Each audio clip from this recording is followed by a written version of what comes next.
warahmatullahi wabarakatuh. Terima kasih kawan-kawan. Datang Haji Buya dengan kawan-kawan media yang dan undangan yang sudah hadir hari ini. Memang kepemiluan ini merubah landscape. Selain landscape isu, landscape NGO juga adalah landscape apa yang lain. Nah, hampir semua kita sekarang ini mabuk dengan kepemiluan. Mabuk dengan kepemiluan. Semua itu dimakan oleh pemilu. Misalnya ya tadi isu masyarakat ada, masyarakat yang terpinggirkan, korupsi, semuanya habis kepemiluan. Ya, kita tahu kepemiluan ini memberikan apa ya? Memberikan sesuatu kepada para pencari kerja. Pencari kerja apa? Para caleg-caleg. Ada sekitar 20.000 berapa itu? 20.362. Ini hasil yang 2019-2024 yang menduduki itu yang duduk di entah itu DPD, DPR RI sampai provinsi kabupaten kota.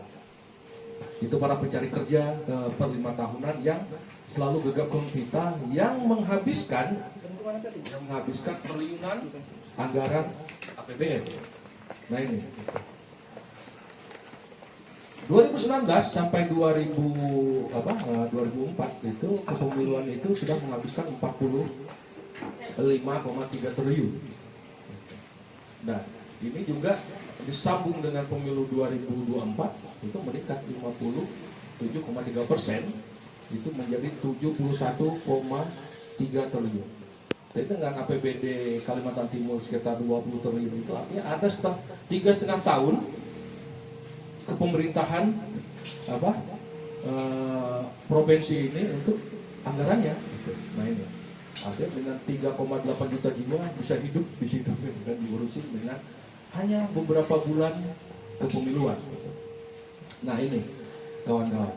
Makanya yang ingin kita lihat tadi Eta Novi juga sudah menyampaikan ya siapa sih yang di belakang para kandidat di capres yang akan berkontestasi di kepresidenan ini.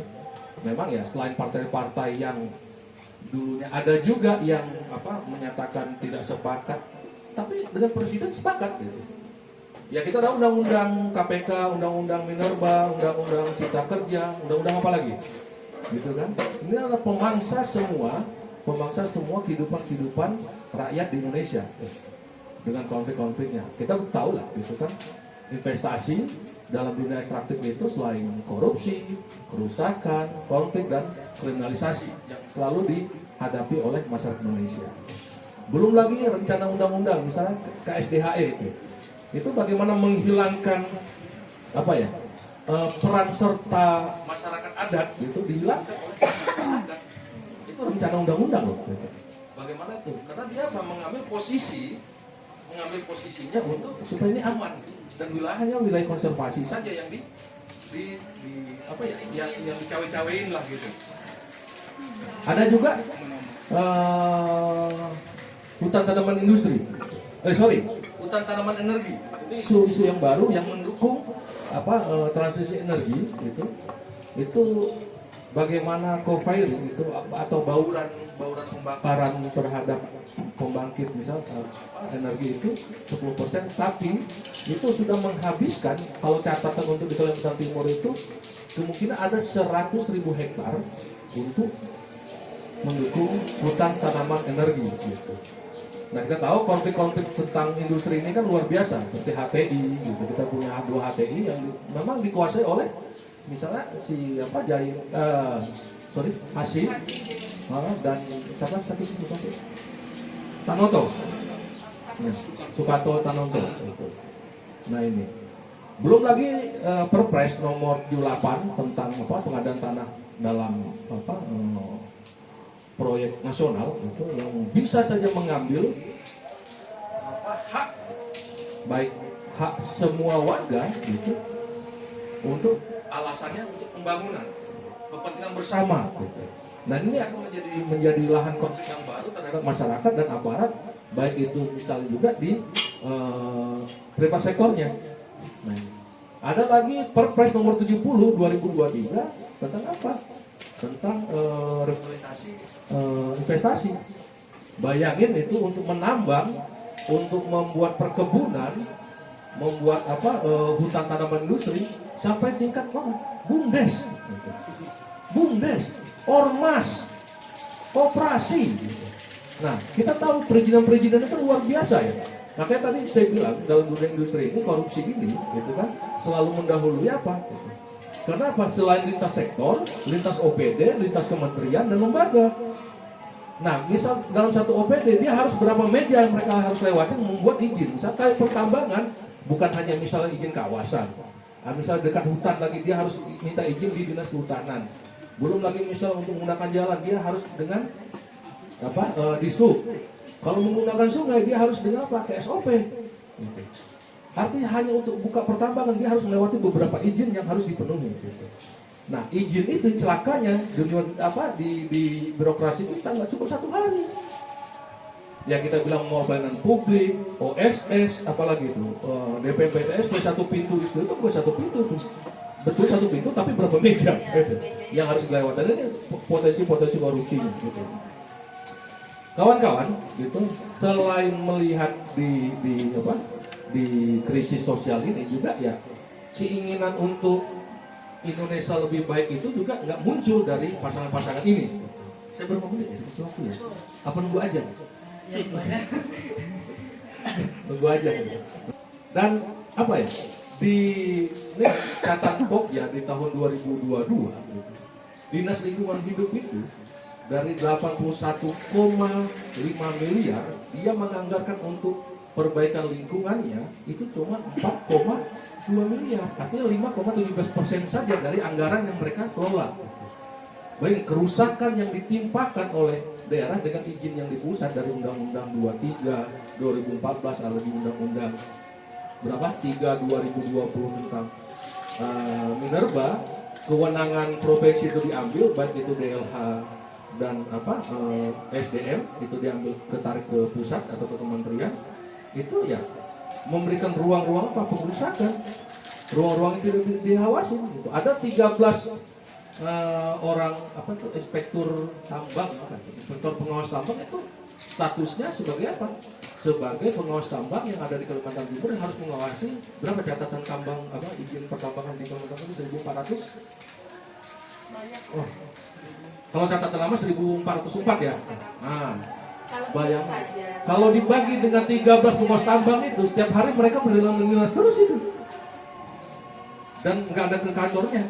Habis umur mereka di jalan. Nah ini kawan-kawan. Ya, kepemiluan ini juga tidak menghitung misalnya berapa sih kerugian lingkungan. Nah ini kita tidak pernah evaluasi ekonominya terhadap kerugian di lingkungan. Kita tidak pernah menghitung evaluasi kerugian terhadap sosialnya, adat istiadatnya, kearifan lokalnya. Kenapa? Indonesia termasuk Kalimantan Timur itu masih menggantungkan dirinya kepada ekstraktif. Apakah batu bara itu salah satu penyumbang yang terbesar? Salah. Di Kalimantan Timur. Dari DBH SDA itu dana bagi hasil sumber daya alam, minyak dan gas bumi itu yang terbesar.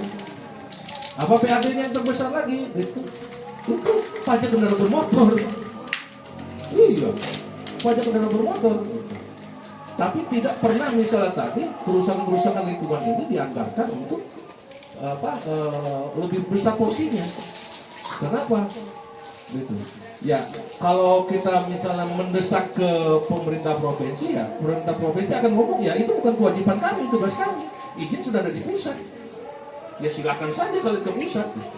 Nah ini, kalau seperti ini pengawasannya ya sudah gitu. Nah biasanya kerugian ini, makanya saya selalu mengatakan kepada kawan-kawan baik media dan jejaring, kerugian bagi kita dan kerugian bagi pemerintah itu beda. Kalau pemerintah misalnya menganggap korban jiwa ini ada berapa? 40 berapa? 45 itu statistik. Angka-angka.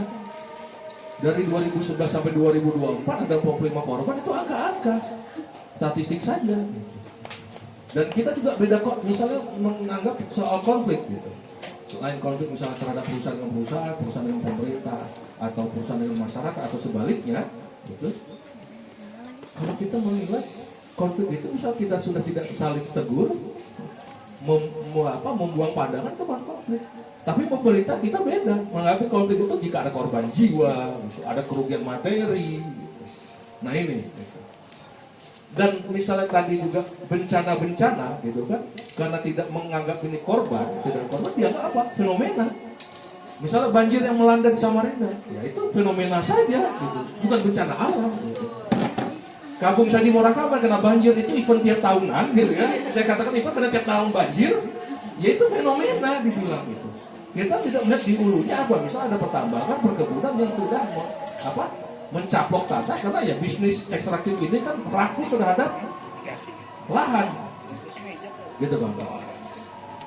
Nah, kawan-kawan di Kalimantan Timur, saya kurang update lah, DPT-nya berapa, gitu. Yang bisa memulih apa dan sebagainya, gitu ya. Ini hanya sebagai kantong-kantong suara. Jika sudah memilih tadi ada nilai-nilainya. Kalimantan Timur dari 1.200 menjadi 5.000 itu hanya per kepala setelah pemilihan, gitu ya. Artinya ada 400% kenaikan angka gitu. Misal kita pilih salah satu partai A, itu kita akan punya nilai 5.000 nih coblosan kalian ini, itu nilainya. Kalimantan Timur ya, itu sudah menghabiskan 4,1 miliar. Saya bilang aja 3 besarnya ada Golkar, PDIP, dan Gerindra. Golkar itu 1,7 miliar, PDIP 1,4 miliar, Gerindra 1,1 miliar. Nah dihitung itu. Bagaimana dengan di pusat? Besar. Ada 126 miliar. 126,5 miliar. Saya bilang 3 besar PDIP, Golkar, dan Gerindra. PDIP 27,1 miliar. PDIP. Golkar itu 17,6 miliar. Sedangkan Gerindra itu 17,2 miliar. Nah ini, itu sudah menghabiskan anggaran apa? Anggaran di negara. Bayangin pemilu mereka sudah memboroskan anggaran, habis itu terpilih disuruh lagi negara untuk membayar. Ketimpanya 2 kali ini barang. Nah, selain tadi persoalan-persoalan transisi energi Kalimantan Timur, kita bilang ya, kalau untuk listrik itu surplus Kalimantan Timur ini, surplus listrik. Tapi hanya satu kota dan 1 kabupaten. Pertama Samarinda, yang kedua itu PPU yang listriknya sudah teraliri listrik secara 100%. Nah, kawan-kawan di nasional itu mengatakan ini transisi energi yang berkeadilan, berkelanjutan. Sebelum berkeadilan Kalimantan Timur itu belum adil loh. Belum adil. LPG 3 kg saja kita masih langka, harga sudah 40.000 sudah. Nah, itu. Antrian solar kita masih panjang. Gitu. Apakah pemilu itu menjawab? Kalau di daerah kita semua keadaan, misal seperti yang kemarin soal kelangkaan minyak goreng, itu selalu dijawab apa? Oh, IKN adalah jawabannya. Semua persoalan di Kalimantan Timur itu IKN adalah menjawabnya. Ya kan? Marah nggak ada program. Nah itu kawan-kawan. Makanya melihat di kepemiluan ini, saya juga menanggapi tentang apa ya? Selain kewenangan kebijakan gitu. Apakah misalnya RT RWP provinsi, rancangan tata ruang dan wilayah provinsi Kalimantan itu melibatkan publik? Tidak. Di halaman berapa ya? Yang mengatakan di RT RW itu semua tempat itu bisa ditambang. Nah, pasal 114. Jadi yang kita nongkrong itu bisa ditambang juga. Bayangin, ruang-ruang yang harusnya menjadi ruang aman, ruang-ruang yang mematakan kita sejahtera dan sebagainya itu sudah terancam. Apakah pemiluan menjawab itu? Belum. Makanya kawan-kawan melihat seperti ini, belum lagi RJWP 3K, rencana zonasi wilayah, itu pulau-pulau kecil, pantai ya, perairan dan pulau-pulau kecil. Apakah masyarakat nelayan, masyarakat pantai itu dipanggil, diminta? Nggak pernah dipanggil itu. Bagaimana menentukan nasib mereka sendiri gitu, sedangkan undang-undangnya tidak berpihak, aturan tidak berpihak dalam bentuk perda. Gitu. Renstra Dinas Lingkungan Hidup Provinsi Kalimantan Timur dari 2021 sampai 2026 ini Renstra.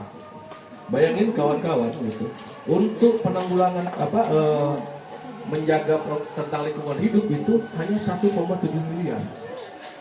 Ya. Untuk perlindungan terhadap dampaknya gitu dan sebagainya di lingkungan hidup itu lebih kecil jadinya daripada penanganan lingkungan hidup itu sekitar 198 juta. 198 juta. Tapi penghargaan untuk memberi penghargaan lingkungan hidup itu 300 juta. Penghargaan aja, mereka buat rencana 300 juta. Nah ini, apakah tadi di kepemiluan ini memberikan ruang-ruang kepada kesejahteraan yang katanya dunia-dunia ekstraktif ini memberikan kemudahan? Tidak. Kalau di sini di forum ini ada menyatakan masyarakat lingkar tambang, lingkar sawit itu sejahtera, tunjukkan kepada saya. Kalau ada yang ketemu itu saya berhenti jadi ketua Pogja 30. Kalau ada yang masyarakatnya itu yang sejahtera dari tambang dan ekstraktif sawit. Nah ini, makanya kawan-kawan mungkin ya kita nunggu presiden yang keberapa lagi, gitu kan? Kepemiluan yang menghabiskan berapa triliun lagi untuk menjadi Indonesia ini lebih baik. Indonesia ini mandiri. Indonesia ini menjadi negara yang tidak tergantung pada sumber daya alamnya. Gitu. Makanya saya selalu pesimis mengatakan tentang transisi energi sampai 2060 gitu. Itu batu bara atau hasil-hasil sumber daya alam yang lain itu tidak berharga lagi. Mengkhawatirkan sampai 2060 itu kita sudah selesai semua. Bisa juga iya. Selesai istilah sumber daya alam kita. Kenapa tidak dianggap berharga? Nah, mumpung masih barang ini masih berharga, maka dihancurkanlah, digalilah, dieksploitasilah secara besar-besaran, masif gitu. Ya, pemerintah kita kan gini, menyatakan mendukung emisi, mendukung hijau, macam apalah gitu kan. Luar negeri mendukung dengan GRK, apalagi gitu yang 12, berapa persen dan sebagainya. Di RUED, rencana umum energi daerah dan rencana umum energi nasional itu mewajibkan perusahaan-perusahaan tambang khususnya kepada PKP 2B dulu gitu yang BUMN itu meningkatkan produksi batu baranya. Ini tidak lurus ya, gitu. Nah ini kebijakan-kebijakan seperti inilah yang membuat konflik kepada masyarakat, kerugian kepada masyarakat. Jangan nanti korban-korban ada yang depan lagi itu dianggap fenomena dan statistik oleh kita semua. Mungkin begitu dari saya.